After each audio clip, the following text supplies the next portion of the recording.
Assalamualaikum warahmatullahi wabarakatuh. Mari kita baca surah Al-Fatihah. Kita hadiahkan kepada guru kita, orang kita, keluarga kita, sahabat famili kita, juga para jamaah kita yang telah berkurang rahmatullah, khususnya yang telah mewakafkan masjid ini dan para donatur yang telah dipanggil oleh Allah Subhanahu wa Ta'ala. Senantiasa mencurahkan rahmat dan maghfirahnya kepada mereka semua. Allah jadikan Allah min riyadil jannah, dan keluarga kita, jemaah kita yang saat ini dalam keadaan kurang sehat, yang sedang sakit dilanda penyakitnya oleh Allah Subhanahu wa Ta'ala, diberikan kesehatan kesembuhan yang sempurna. Juga kita yang hadir pada hari yang paling mulia, Sayyidul Ayyam fi Sanah, pemimpin hari-hari dalam satu tahun, itu hari Arafah. Mudah-mudahan Allah Subhanahu wa Ta'ala senantiasa memberikan taufik dan hidayahnya kepada kita. Allah jaga kesehatan kita, memberikan keberkahan di dalam hidup kita. Ala hadhihi niyyah wa ala man wasalafus salih wa ila hadratin nabiyil Mustafa Rasulullah Muhammadin sallallahu alaihi wasallam.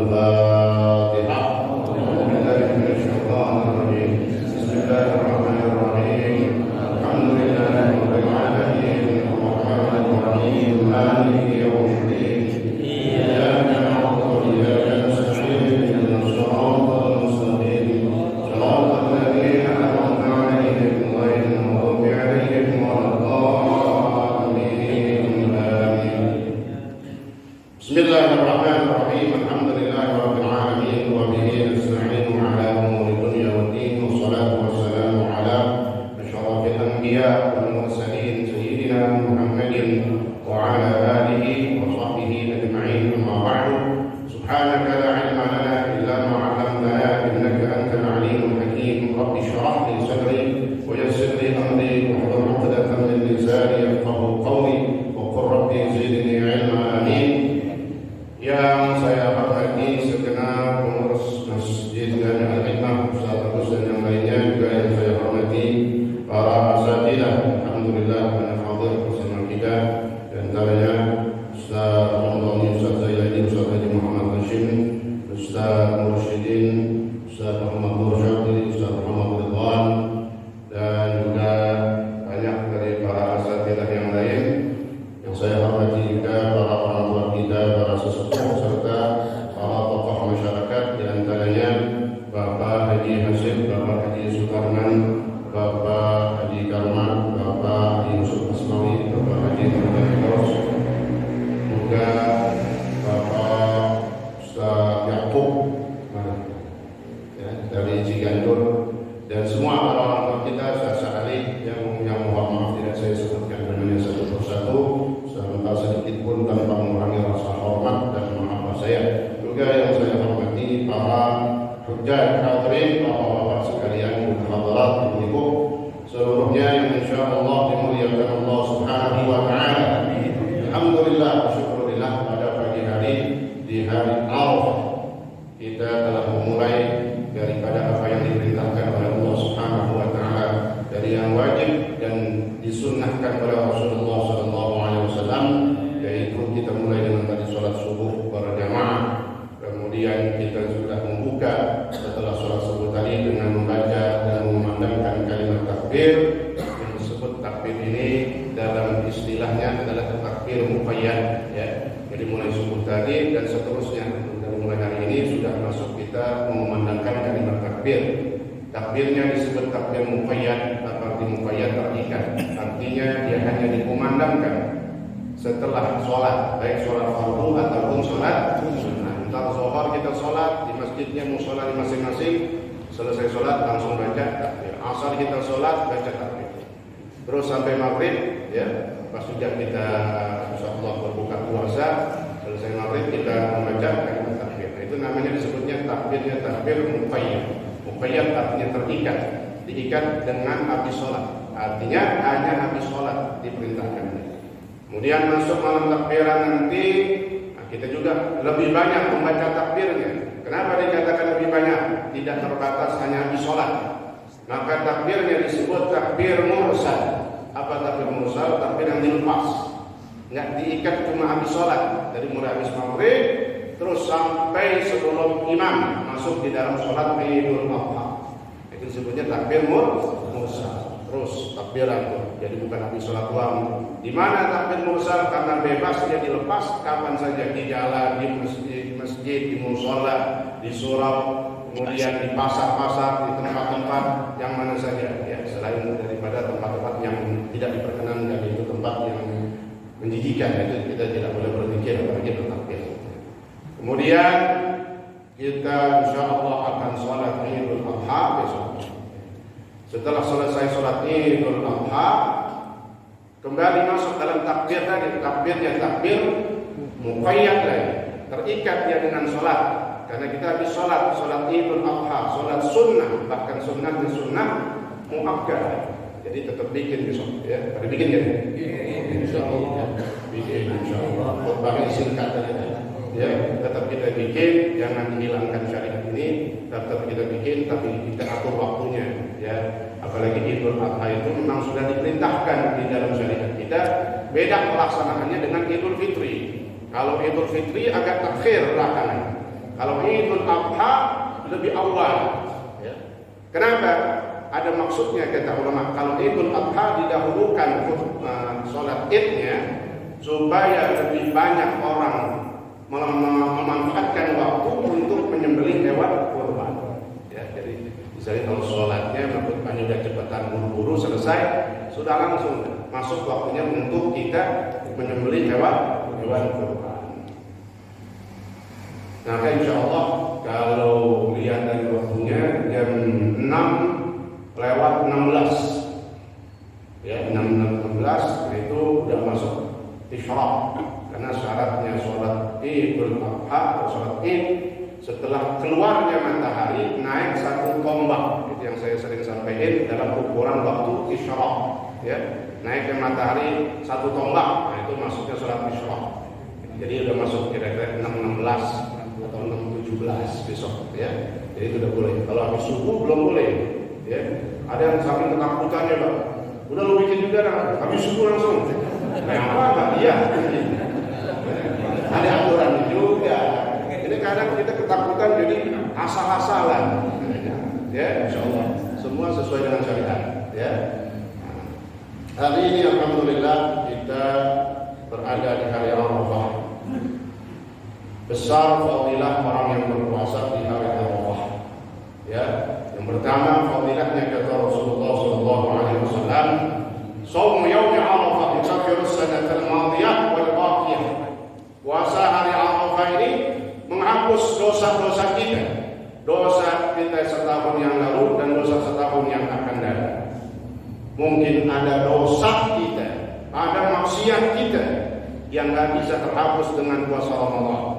Ada dosa kita, maksiat kita yang belum terhapus, belum diampuni oleh Allah dengan sholat-sholat kita atau ibadah yang lainnya.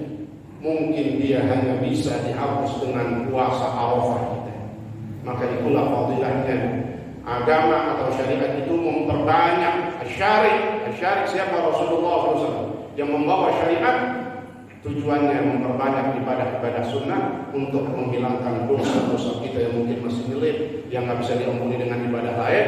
Dia hanya bisa mungkin diampuni dengan puasa Arafah kita. Mudah-mudahan insya Allah kita bisa selesaikan dengan sebaik-baiknya. Maka yang belum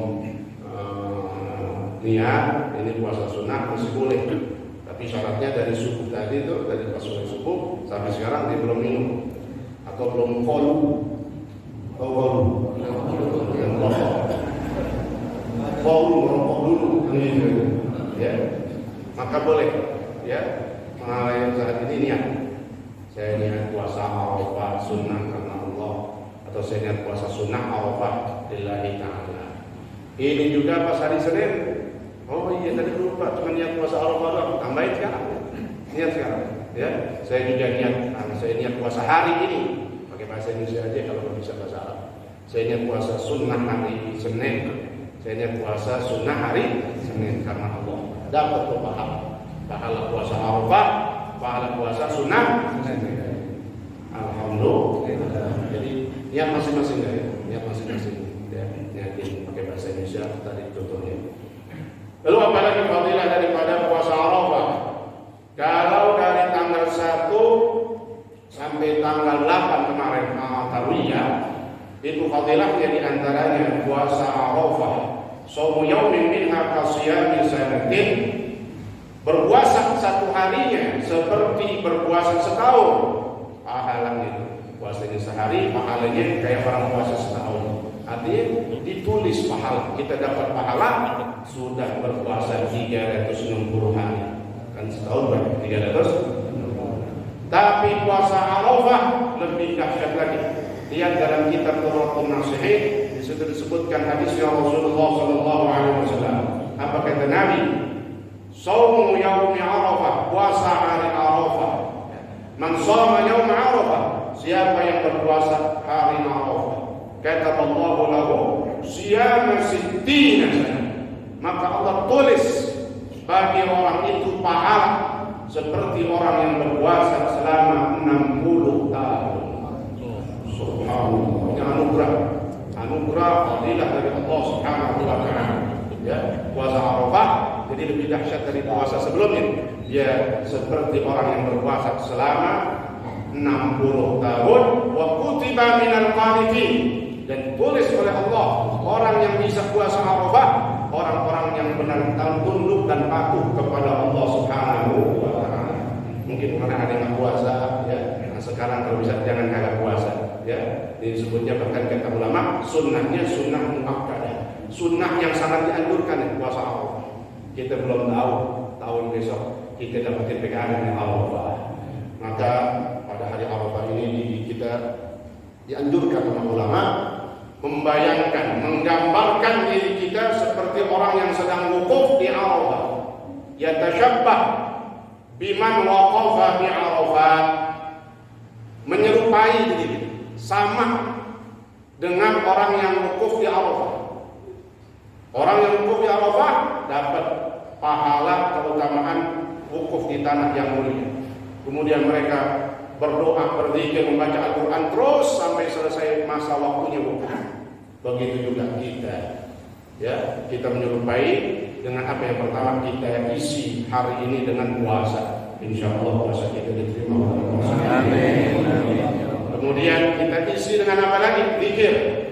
Nah, maka nanti sebelum kita selesai, meskipun kita nggak banyak baca dari 4 zikir yang dianjurkan di antaranya oleh ulama, yaitu pertama membaca ayatul kursi, lalu qul huwallahu ahad, yang ketiga la ilaha illallah wahdahu la syarika lah, lahul mulku wa lahul hamdu yuhyi wa yumiitu wa huwa ala kulli syai'in qadir, yang keempat shalawat ibrahimiyah. Ntar kita nggak baca 1000 berapa? Oh, nggak pulang-pulang 1000. Nolai dindingin 2, tinggal berapa ya?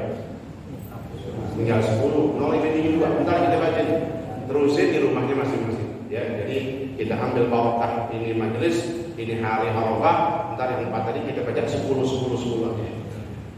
Yang lainnya terusin di rumah masing-masing sambil jalan sambil apa ya, insya Allah berapa dapatnya. Yang penting ada yang kita baca yang diperintahkan oleh ulama. Maka pada hari ini saya juga akan menyampaikan sesuai materi yang telah disampaikan dalam ajakan pengajian ini, yaitu masalah kesempurnaan dalam menyembelih hewan kurban. Ada hal-hal yang harus diperhatikan dalam kita menyembelih hewan kurban, khususnya ketika proses penyembelihan. Kalau kata orang Betawi, menggerek gitu di awal ini, bukan masalah nyacah, bukan yang lainnya, khususnya ketika menyembelihnya. Nah, mungkin di sini banyak di antara kita para asatid yang memang udah tugasnya, udah bisa alhamdulillah menyembelih. Ya, alhamdulillah. Mungkin ada yang kurang sempurna dari kesunahan yang diajarkan oleh Rasulullah SAW. Yang kemarin-kemarin udah, yang sekarang kita pakai apa yang diajarkan oleh Rasulullah SAW. Tujuannya apa? Untuk menjadi kesempurnaan daripada kurban kita. Apalagi kurban itu kalau berjamaah, ya dari umat, dari masyarakat, dari jamaah, maka kita bertanggung jawab menjaga kesempurnaan dan keberkahan itu. Keberkahan dagingnya, keberkahan kurbannya, dan juga berhubungan dengan diterimanya kurban kita oleh Allah Subhanahu wa taala. Kalau kurban kita penyembelihannya sesuai dengan syariat, apa yang diajarkan oleh Nabi dalam sunnah-sunnahnya, maka itu yang diterima oleh Allah Subhanahu wa taala. Ya, insyaallah mudah-mudahan. Yang pertama, ayyakuna dzabih wal madbah. Ini syarat yang pertama yang harus diperhatikan. Orang yang akan menyembelih dan juga binatang atau hewan yang akan disembelih, dia harus dihadapkan ke arah kiblat. Kiblat, ya. Ini harus diperhatikan. Kadang dari awal kita sudah siapin, begitu rubuh susah banget ketemu, ya. Udah heboh kita udah saking takutan, udah dah. Yang penting rubuh. Yang penting rubuh. Mau ngadep kemana kita?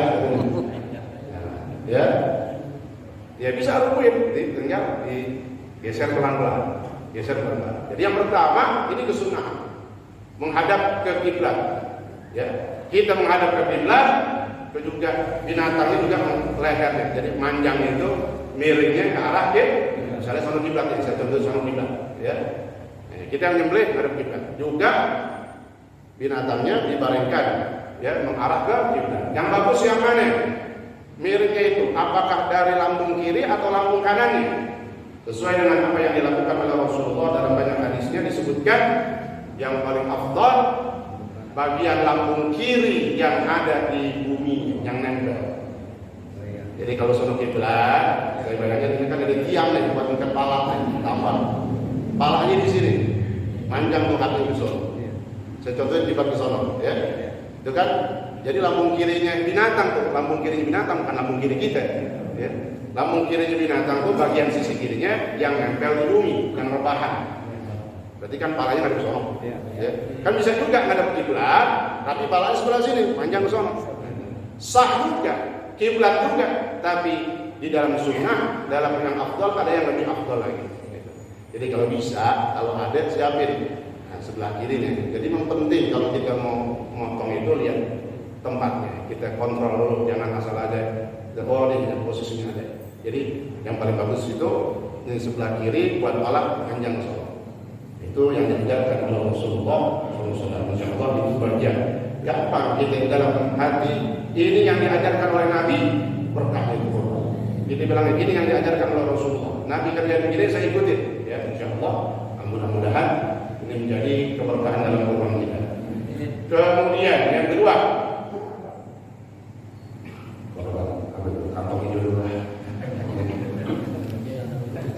mohon maaf nih nggak ada kopi nih, nggak ada kopi nggak ada.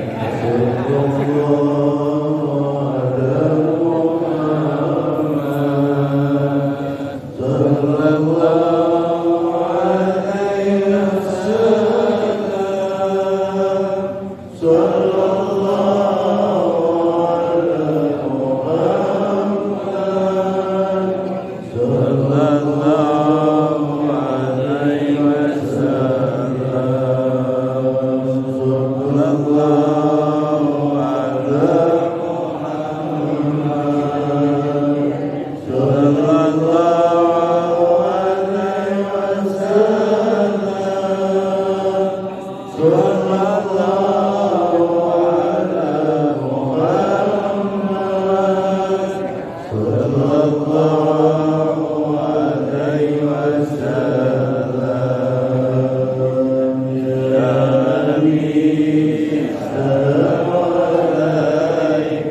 setelah hewan itu rebah, ya, dan rebahnya hewan itu dengan kekuasaan Allah Subhanahu wa Ta'ala. Jangan siapapun merasakan, biar kata dari dulu kita yang korbankan, jatuhin korban atau jatuhin binatang atau hewan kurban, sapi atau yang lainnya, ketahuilah itu dari Allah Subhanahu wa Ta'ala. Ada orang sombong dalam hatinya, itu biasa. Kebun yang mana aja ya, jatuh, didepak langsung. Jadi, Al-Quran menyebutkan kata Allah, kadzalika sakharnaha lakum. Itu orang yang nggak perhati di situ. Kadzalika, begitulah kami tundukkan itu binatang kurban. Jadi Allah yang tunduk. Kita cuma pakai sunnah Nabi aja kan. Yang nundukin semuanya Allah. Ya, kita cuma perantara doa. Jadi jangan ada ujub, sombong atau bangga. Ya, tiap tahun kita kerjain, jangan ada itu. Ya. Kita pakai baca aja semua yang disunahkan oleh Rasulullah SAW. Jangan ada hati-hati sombong ataupun seperti itu. Setelah salat selesai, rebah atau binatang, ya, hewan kurban. Sebelum disembelih, maka yang akan menyembelih ini disunahkan membaca doa yang biasa kita pakai. Karena udah ada kiblat kan? Inni wajjahtu wajhiya lillazi fatara as-samawati wal arda hanifan musliman wa ma ana minal musyrikeen. Inna sholati wa nusuki wa mahyaya wa mamati lillahi rabbil alamin la syarika lahu wa bidzalika umirtu wa ana minal muslimin. Apa lagi? Bahkan itu iftitah, ya. Dipakai, jadi sebelum kita sembelih, udah ada kiblat kita baca. Ya, khususnya bagi yang akan menyembelih, ya. Ustadz ini, ya, karena yang paling bagus yang menyembelih itu seorang alim, guru ataupun ustadz, ya. Karena dia bisa memakai sunnah-sunnah Rasulullah. Bisa aja kita pakai, makan ada pakai jagal, ya. Jagal bagian antaranya dia itu belakangan. Yang menyembelih itu tadi sebenarnya. Di sini keafdalan dan kesunahan. Paling bagus memanggil gurunya, ustadznya, ulamanya, ya. Jadi di situ menjadi keberkahan dalam korban yang diamanatkan kepada kita, ya. Baca tadi itu. Dah, ya, ini wajah itu wajah dari sudah akhir ini. Selesai. Kemudian apa yang kita baca? Ada bacaannya singkat-singkat semua, ya, gampang. Yang pertama, Allahu Akbar. Disunahkan membuka dan menutup dengan takbir.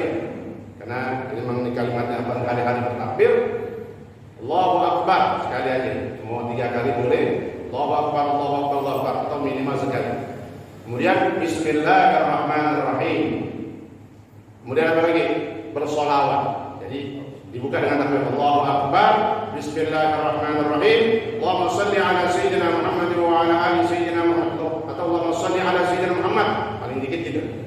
Allahumma shalli ala sayyidina Muhammad wa alihi wa sahbihi wa sallim. Kalau saya pakai itu, Allahumma shalli ala sayyidina Muhammad wa alihi wa sahbihi wa sallim. Singkat, tapi udah masuk semua. Keluarganya kita sebut, sahabat Nabi kita sebut, wa sallim, salamnya kita sebut. Allahumma shalli ala sayyidina Muhammad wa alihi. Pakai ala lagi ya, langsung wa alihi wa sahbihi wa sallim, bukan wa sallam, tapi wa sallim. Allahumma shalli ala sayyidina Muhammad wa alihi wa sahbihi wa sallim. Lah, Allahu Akbar, Bismillahirrahmanirrahim. Allahumma shalli ala sayyidina Muhammad wa alihi wa sahbihi wa sallim. Allahu Akbar. Ya, itu yang dibaca. Bismillah, praktek kita ini. Allahu Akbar, Bismillahirrahmanirrahim. Allahumma shalli ala sayyidina Muhammad wa alihi wa sahbihi wa sallim. Allahu Akbar. Allahumma minka wa ilaika fataqabbal. Yang terakhir doa singkat. Itu selesai ngerap gak apa-apa doanya sambil berjalan, sambil dia selesai dibaca Allahumma minka wa ilaika fataqabbal. Ada yang bacanya Allahumma hadza atau hadhihi minka wa ilaika fataqabbal. Ya, kalau yang singkatnya Allahumma minka wa ilaika fataqabbal. Apa artinya ya Allah? Minka, ini darimu.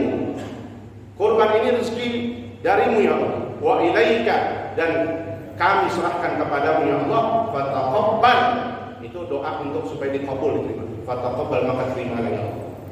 Gampang kan? Nah, ini supaya dipakai untuk yang menyembelih besok. Kalau belum hafal, takut besok bingung. Apalagi dari sekarang tak urutannya. Bismillahirrahmanirrahim. Allahu Akbar. Bismillahirrahmanirrahim. Allahumma shalli ala sayyidina Muhammad wa alihi wa sallam. Allahu Akbar. Allahumma minka wa ilaika fataqabbal. Allahumma minka minka wa ilaika fataqabbal. Ya.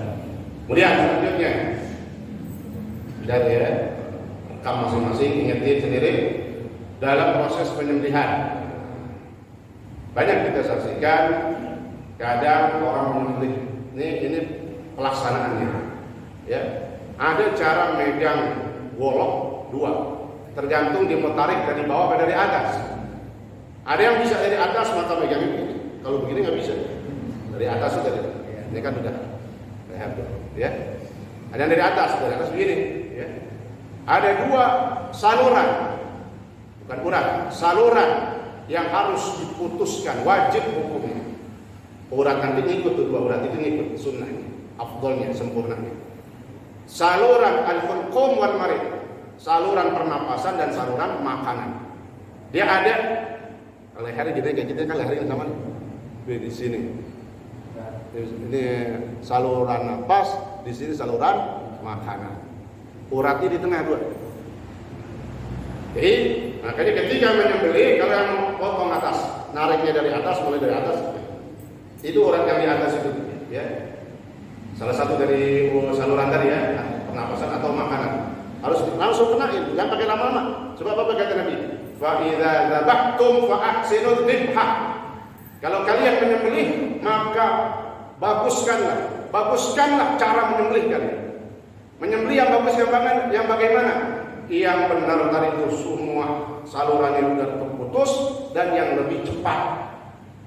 Karena itu mengurangi ta'dzib, penyiksaan, penderitaan. Orang lagi potong kan istilahnya gitu. Kambing, binatang lagi dipotong kan makin lama dia makin terasa sakit. Maka ya kalau bisa yang masih ada gerakannya dah. Kalau yang udah buyun-buyun ada kasih yang lain. Ini udah betul begini. Betul juga. Dia jatuh pegangan nih kalau, ya. Kasih yang muda atau desa sekali yang tuh. Ya, ini 100 kambing juga bisa kambing. Ya. Lihat. Jadi cepat, tapi bukan asal cepat. Ada orang ngambil dari tengah. Nah, itu terlalu lama maksudnya.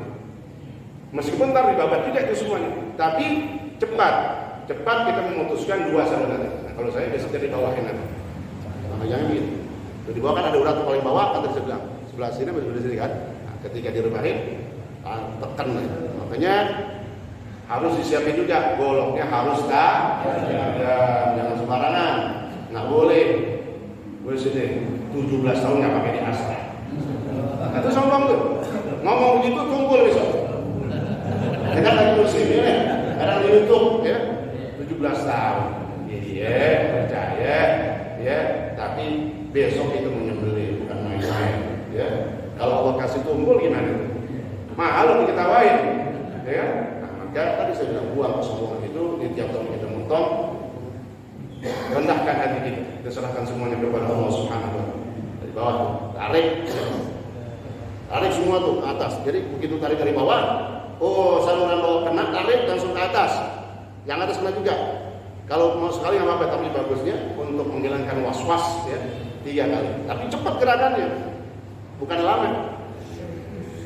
Jadi replay itu tadi yang mengurangi ada unsur penyiksa. Jadi cepat gerakannya, ya. Tapi selesai semua apa yang harus diputus dari saluran dan urat-urat. Itu di antara kesunahan, keistimewaan yang kita harus perhatikan ya, khususnya bagi yang menyembelih ya, dari mulai adabnya menghadap kiblat, kemudian bacaan-bacaannya dari itu ya. Allahu Akbar, bismillahirrahmanirrahim, Allahumma shalli ala sayyidina Muhammad wa alihi wa sahbihi wa sallim. Allahu Akbar, Allahumma minka wa ilaika fataqabbal. Insyaallah ini yang mudah-mudahan menjadi perhatian bagi kita semua. Maka kita tutup majelis ini, insyaallah kita baca yang tadi itu 10-10, kemudian di akhir kita baca doa. Saya ambil baca doa yang dibaca biasanya orang-orang yang wukuf di Arafah, tapi juga ini dibaca doa disunahkan dibaca ya bagi orang yang sedang berpuasa ataupun memuliakan hari Arafah. Yang pertama kita baca nanti ayat Al-Kursi 10 ya, kita baca bareng-bareng. Kemudian Qul hu 10. Lalu la ilaha illallah 10. Apa lagi? Shalawat. Kita mulai dari ayat kursi. A'udzubillahi minasyaitonir rajim. Bismillahirrahmanirrahim. Allahu la ilaha illa huwal hayyul qayyum. La ta'khudhuhu sinatun wa la nawm. Lahu ma fis samawati wa ma fil ardh. Man dhal ladzi yashfa'u 'indahu illa bi'idhnihi. Ya'lamu ma bayna aydihim wa ma khalfahum wa la yuhituna bi shay'in min 'ilmihi illa bima sha'a. Wasi'a kursiyuhu as-samawati wal arda wa la yaquduhu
Bismillahirrahmanirrahim. Allahumma la ilaha